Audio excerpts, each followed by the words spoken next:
প্রথমেই আমি তোমায় বলবো যে তুমি তো বিএলওদের সঙ্গে ঘুরেছো, বিএলওরা কিভাবে বোঝাচ্ছে এবং কিভাবে তারা কাজটা করছে সেটা যদি আমাদের বন্ধুদের একটু তুমি বলো।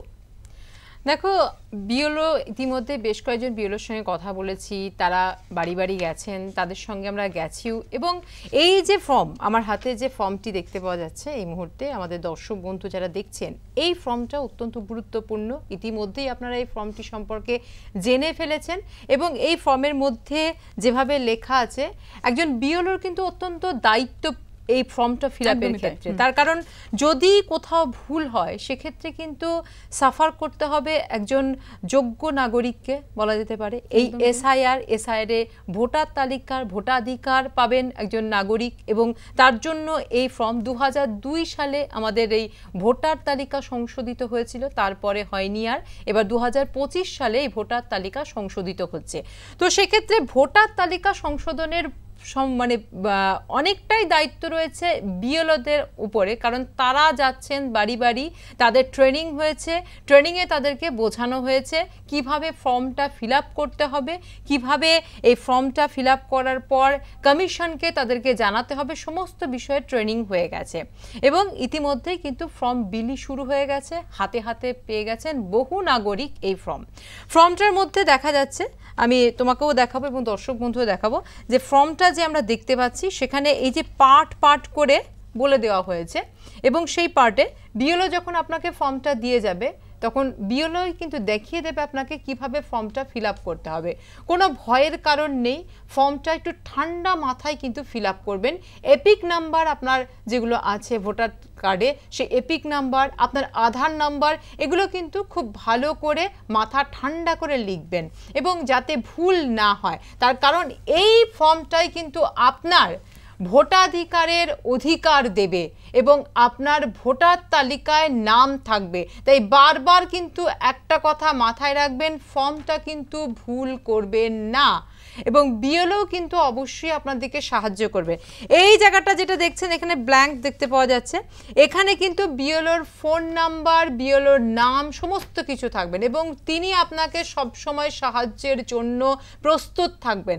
আপনার যখন দরকার হবে এই ফর্ম ফিল আপের ক্ষেত্রে তিনি আপনাকে সাহায্য করবেন এবং কমিশনের তরফ থেকে কিন্তু সেটা বিএলওদের জানিয়ে দেওয়া হয়েছে। তাই কুণ্ঠাবোধ করবেন না কখনোই ফর্ম ফিল আপের সময় যদি কোথাও আটকায় বিএলওকে ফোন করতে, তারা কিন্তু বাধ্য আপনাদেরকে জানাতে যে ফর্মটা কিভাবে সঠিকভাবে আপনারা ফিল আপ করতে পারবেন। এবার কলামগুলোর কথায় আসি। কলামগুলো যেখানে আছে, এই যে ফর্ম, এখানে নাম লেখা আছে ভোটারের নাম, এই যে আপনারা ইতিমধ্যেই জেনে গেছেন। অর্থাৎ আপনাকে যখন বিএলও একটা এরকম ফর্ম দিচ্ছে, সেই ফর্মে কিন্তু আপনার নাম থাকবে, আপনার সিরিয়াল নাম্বার থাকবে, পাশাপাশি আপনার যে A25-এর আগে যে এতদিন যে ভোটার কার্ডে যে ছবিটা ছিল সেই ছবিটা কিন্তু এখানে থাকবে। অর্থাৎ এগুলো কিন্তু দেখে নেবেন যাতে ভুল না হয়। যখন ফর্মটা নিচ্ছেন তখন কিন্তু এগুলো মিলিয়ে নেবেন যে আপনার ছবিটাই কি এখানে আছে, সেই সমস্ত ডিটেলস কিন্তু এখানে দেওয়া থাকবে। এখানে যে কলামটা আছে সেই কলামে কিন্তু সেই বক্সটাতে কিন্তু আপনার এই যে রিসেন্ট অর্থাৎ কারেন্ট ছবি দেবেন। সেই ছবিটা অবশ্যই এই যে বক্সটা করে আছে এই বক্সের বাইরে যাতে না যায় সেটা কিন্তু খেয়াল রাখবেন, কারণ বক্সের বাইরে বারণ করছেন বিএলওরা, ভালো হবে একেবারেই বক্সের বাইরে যাতে না যায়, আর ব্যাকগ্রাউন্ড যেন সাদা হয়। এটা কিন্তু বিএলওরা অনেকেই বলছেন ব্যাকগ্রাউন্ড ছবি যেন সাদা হয়, তার কারণ আইডেন্টিফাই করতে বা ছবিটা যাতে, যেহেতু আপনার আবার নতুন ভোটার যে তালিকা হবে তাতে যেন সম্পূর্ণ পরিষ্কার থাকে, তার জন্য অনেক জায়গায় বলে দেওয়া হচ্ছে ভোটারের এই ছবিটা যেন সাদা ব্যাকগ্রাউন্ডে ছবিটা হয়। নাজিয়া, আমি তো সেটা বুঝলাম, এই অংশটা, এই যে অংশটা তুমি যেটা বোঝালে সত্যি সুন্দর করে আমি বুঝলাম। আমার ফর্ম ফিল আপ করতে গিয়ে বা বন্ধুদের যেটা সমস্যা হচ্ছে, ধরো এই যে এই কলাম যেটা রয়েছে, হ্যাঁ এই কলামটা আমরা বুঝতে পারছি যে এটা সবাইকে ফিল আপ করতে হবে, কিন্তু সমস্যাটা নাজিয়া যেটা তোমার কাছ থেকে আমি উত্তর পেতে চাইছি, এই দুটো কলাম যাদের 2002 ভোটার তালিকায় নাম রয়েছে আর যাদের নাম নেই, এই দুটো কলামই মেন সমস্যাটা আমাদের তৈরি হচ্ছে, বিভ্রান্তি। এই দুটোই কি আমরা ফিল আপ করবো? সেটা নিয়ে তুমি যদি একটু বলো। দেখো, বিএলওরা আসছেন কিন্তু দুরকম সুর দেখা যাচ্ছে। এটা নিয়ে একটা সমস্যার সৃষ্টি হয়েছে। কারণ কোন বিওলো এই যে এখানে লেখা আছে 2002 সালের লিস্টে যাদের নাম আছে, অর্থাৎ 2002 যখন শেষ এসআইআর হয়েছিল সেই যে তালিকা সেটাই বোঝাচ্ছে। এবং এখানে যে কলামটা করা হয়েছে সেটাতে বলছে যে 2002 সালের লিস্টে যাদের নাম নেই কিন্তু তার পরিবারের কারোর নাম থাকলে, অর্থাৎ তার রিলেটিভ, তার বাবা মা দাদু দিদা ঠাকুরদা, এই যে নামগুলো ঠাকুরমা, এই 6 জনের মধ্যে কারোর নাম থাকতে হবে, অর্থাৎ রিলেশনশিপে। ঠিক আছে, কিন্তু কোন বিওলো যেটা বলছেন যে এই যে কলামটা আছে এখানেও সবাইকে নাকি ফিল আপ করতে হবে, এটা নিয়ে একটা বিভ্রান্তি সৃষ্টি হয়েছে। কিন্তু এইখানে যে আপনি ডিটেইলসটা দিচ্ছেন, আপনি যদি একটু বুদ্ধি খাটিয়ে দেখেন যে এখানে যে আপনি ডিটেইলসটা দিচ্ছেন তো আমার ডিটেইলসটা দিয়ে দিচ্ছেন আপনি, তো সেক্ষেত্রে এখানে যে আপনি যদি লেখেন এখানে এসে কিন্তু আপনি আটকে যাবেন, অর্থাৎ বিধানসভার নাম যেখানে আছে আপনি কিন্তু আটকে যাচ্ছেন। আপনার কিন্তু 2002 যাদের নাম নেই তারা কিন্তু আটকে যাবে, আর যাদের 2002 এর তালিকায় নাম আছে তারা কিন্তু আটকাবে না।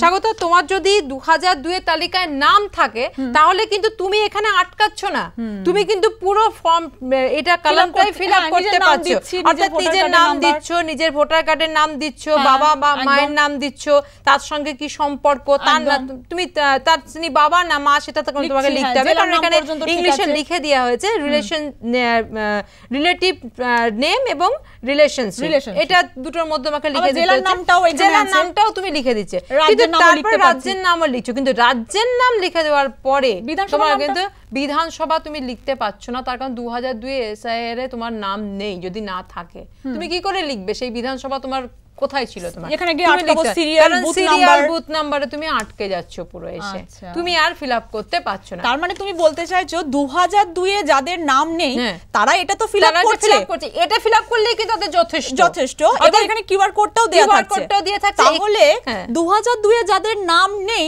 তারা কিন্তু এই কলামটা কিন্তু ফিল আপ করতে পারবো না, অতএব এটা আমরা ছেড়ে দেব, আমরা ফিল আপ করব এই যে কলামটা আছে, এই কলামটা হচ্ছে 2002 এ যাদের নাম নেই, অর্থাৎ এখানে তো ব্যক্তি মানুষটার মানে তোমার বা আমার যাদের 2002 এ নেই কিন্তু আমাদের বাবা মায়ের নাম আছে, তো আমরা কিন্তু সেই জিনিসটা এখানে আমাদের দিতে হবে। আমাদের ডিটেইলসটা এখানে আমরা দিয়ে দিচ্ছি, বা আমাদের মতো যারা 2002 এ নেই কিন্তু বাবা মায়ের নাম আছে, ঠাকুরদা দিদিমার নাম আছে বা দাদু দিদার নাম আছে, তারা কিন্তু ফর্মটা ফিল আপ করতে হবে, তারা কিন্তু ডিটেইলসটা তাদের এখানে দিতে হবে।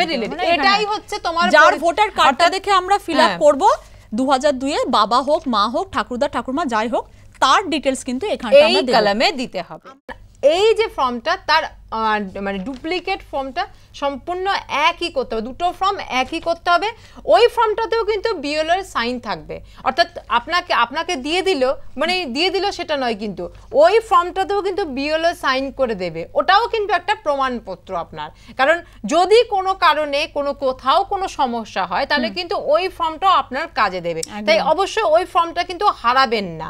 ওই ফর্মটাকেও রিসিভ লিখে একটা রিসিভ করবে আর একটা আপনাকে জমা দিয়ে যাবে, সেখানেও বিএলও সাইন থাকবে এবং সেই ফর্মটাও যত্ন সহকারে আপনি রেখে দেবেন যতদিন না আপনার তালিকাটা আপনি দেখতে পাচ্ছেন। কারণ ভোটার তালিকা এসআইআর হওয়ার পরে যে ভোটার তালিকা প্রকাশিত হবে সেই ভোটার তালিকায় আপনার নামটা যতদিন না দেখতে পাচ্ছেন আপনার কাছে কিন্তু এই কাগজটা অত্যন্ত মূল্যবান, আর ওটা কখনোই যেন কোনোভাবেই নষ্ট না হয়।